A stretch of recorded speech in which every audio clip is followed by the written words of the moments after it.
A very good morning to 8th class students. हम आपके science में हम चैप्टर 4 तक कर चुके थे लास्ट, लेकिन आज हम अपना चैप्टर 5 स्टार्ट करने जा रहे हैं जिसका नाम है कोल एंड पेट्रोलियम। स्टूडेंट्स, आप पहले भी जानते होंगे पेट्रोल और कोल के बारे में। ऐसा नहीं है कि दोनों ही कोई न्यू वर्ड्स हैं आपके लिए। आपने फॉसिल फ्यूल्स भी सुना होगा और कोल के बारे में भी जाना होगा कुछ ना कुछ। ये नाम तो इवन सभी ने सुने हैं। कोल जैसे सॉलिड फॉर्म में है, पेट्रोल लिक्विड फॉर्म में है। ये हमारे क्या हैं? नेचुरल रिसोर्सेज हैं जो हमें नेचर ने प्रोवाइड किए हैं। तो इसी बेस पर आज चैप्टर में हम कोल और पेट्रोलियम के बारे में पूरा पढ़ेंगे कि किस प्रकार के फॉसिल फ्यूल हैं, कैसे बने हैं, किस किस काम आते हैं। ठीक है, तो स्टूडेंट स्टार्ट करते हैं हमारा chapter. In the light of the availability of various resources in nature, natural resources can be broadly classified into two kinds. आपको पता है कि कोल और पेट्रोलियम ही नहीं, हमारे पास नेचर ने बहुत रिसोर्सेज दिए हैं, लाइक एयर, सन, वाटर, लैंड। ये सब नेचुरल रिसोर्सेज हैं जो हमें पहले से ही प्रोवाइड है और जिन्हें ह्यूमन आज अपनी एक्टिविटीज़ के लिए यूज़ कर रहा है। इनका यूज से वो अपने बहुत सारी एक्टिविटीज़ को परफॉर्म कर रहा है। तो इसी तरह वेरियस रिसोर्सेज होते हुए हमारे पास हम उन्हें दो कैटेगरीज में डिफाइन करते हैं। First was in exhaustible resources, second one is exhaustible natural resources. In exhaust से आपको इन एग्जॉस्ट वर्ड आपके लिए यहाँ पे अगर हम बात करें, ये देखिए, इन एग्जॉस्ट मतलब these resources are present in unlimited quantity. In exhaust means जो खत्म ही नहीं होगा, अनलिमिटेड क्वांटिटी में है, जिसकी क्वांटिटी हमारे पास अनलिमिटेड है और हम उसे ह्यूमन एक्टिविटीज़ के लिए यूज़ कर सकते हैं। And not likely to be exhausted by human activity, और ह्यूमन एक्टिविटीज़ की कारण भी एग्जॉस्ट नहीं होने वाला है। Like sunlight, every day sun rise होता है, एनर्जी प्रोड्यूस करता है, उसके अंदर रिएक्शन चलती रहती है और वो लगातार बनता रहता है। इसी तरह से एयर भी हमारे पास अनलिमिटेड क्वांटिटी में है। तो ये हमारे कौन से नेचुरल रिसोर्सेज हुए? इनएग्जॉस्टेबल। तो स्टूडेंट इसी तरह आप सेकंड देखें, एग्जॉस्टेबल रिसोर्सेज। एग्जॉस्ट मीन्स जो खत्म हो सकते हैं, जो हमारे पास लिमिटेड हैं। तो the amount of these resources is limited. हमारे पास जो इनका अमाउंट है वो बहुत लिमिटेड है। वो अगर हम उस तरह से उसे वेस्ट करने लगे तो वो खत्म हो जाएगा। They can be exhausted by human activity. Human activity से ये एग्जॉस्ट भी होंगे, खत्म भी होंगे और बर्बाद भी होंगे।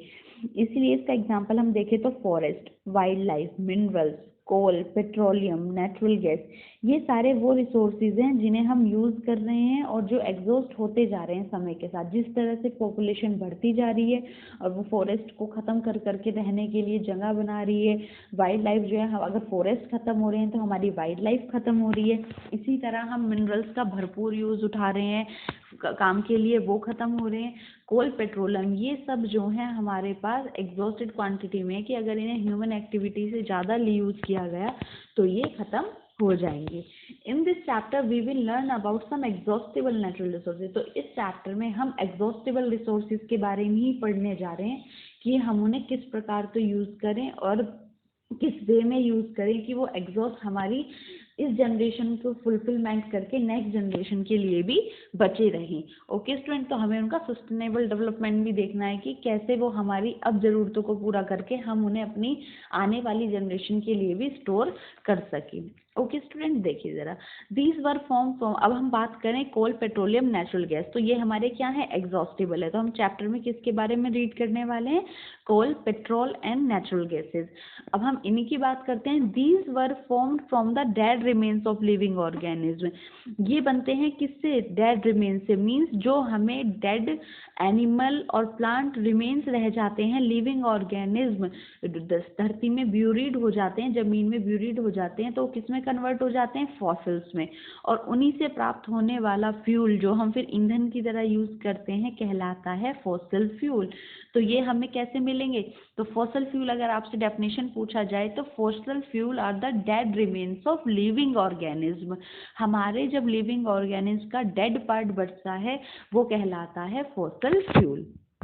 नेक्स्ट, अब हमारा चैप्टर का टॉपिक जो है कोल, वो स्टार्ट होता है। तो कोल के बारे में आप जानते ही हैं, जिसे आप क्या बोलते हैं हिंदी में? कोयला। और ऐसा नहीं है कि किसी ने नहीं सुना, कोयला वर्ड आपने बहुत इजीली सुना और देखा भी होगा।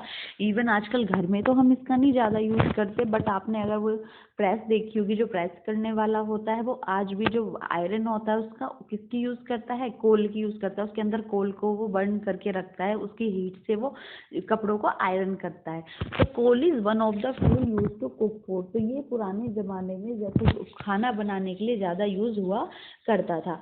Earlier it was use in railway engines. और हाँ, आप आज तो हमारे इंजन्स बिल्कुल क्या हो चुके हैं, इलेक्ट्रिक हो चुके हैं, डीजल से चलने वाले हो चुके हैं, ट्रेन रेलवे इंजन्स। लेकिन पहले हमारे जो रेलवे इंजन्स थे वो किससे चलते थे, कोल से चलते थे। और ये शायद आपने लाइव एग्जाम्पल तो नहीं देखा होगा, बट आपने मूवी में ज़रूर देखा होगा।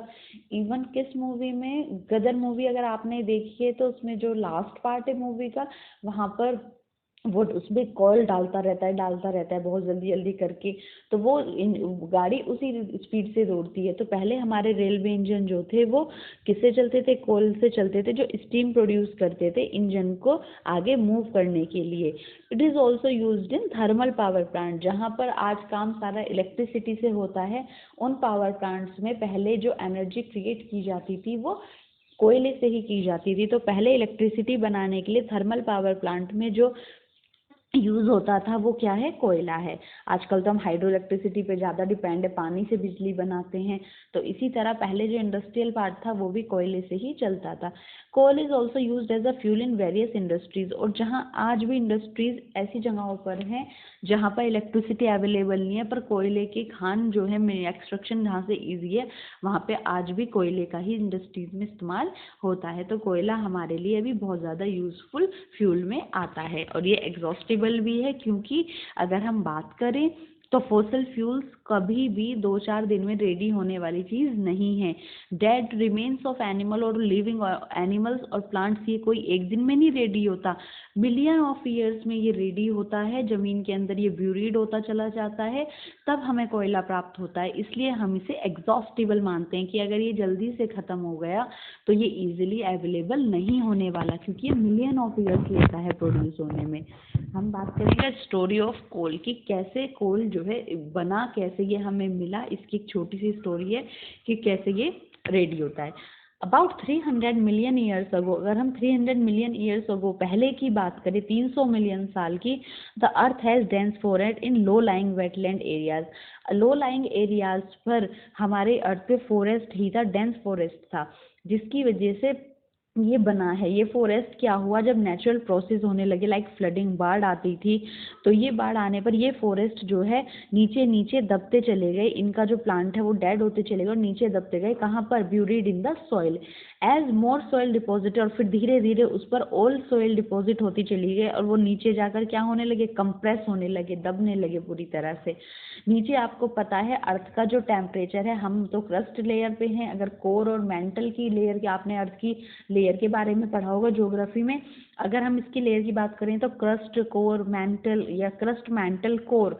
तो कोर और मेंटल की बात करें तो वहाँ पर टेम्परेचर बहुत ज़्यादा है, प्रेशर बहुत ज़्यादा है।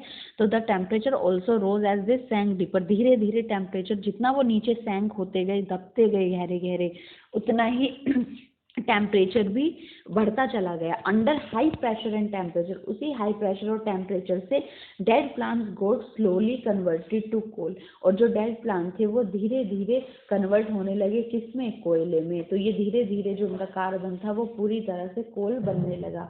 अ कोल कंटेन मेनली कार्बन, क्योंकि हमारे जो प्लांट्स होते हैं वो किसके बने होते हैं, कार्बन के बने होते हैं। आपका जो प्लांट्स में सेल में सेल्यूलोज है वो भी कार्बन है। इसी तरह जो उसके अंदर के मॉलिक्यूल, कंपाउंड मॉलिक्यूल्स की बात करें उसमें कार्बन पाया जाता है। तो इसीलिए coal mainly contain carbon. The slow process of conversion of dead vegetation into coal is called carbonisation. अगर आप बात करें कि कार्बन प्लांट्स के अंदर है, तो धीरे धीरे डेड वेजिटेशन मीन्स प्लांट्स, जो प्लांट्स धीरे धीरे कन्वर्ट हो रहे हैं इनटू कोल में, तो वो प्रोसेस कहला रहा है कार्बनाइजेशन, क्योंकि उनका कार्बन जो है वो कन्वर्ट होने लग रहा है कोल में, that is called carbonization. Since it was form from the, ये फॉर्म है बेटा, Since it was formed from the remains of vegetation, coal is also called a fossil fuel.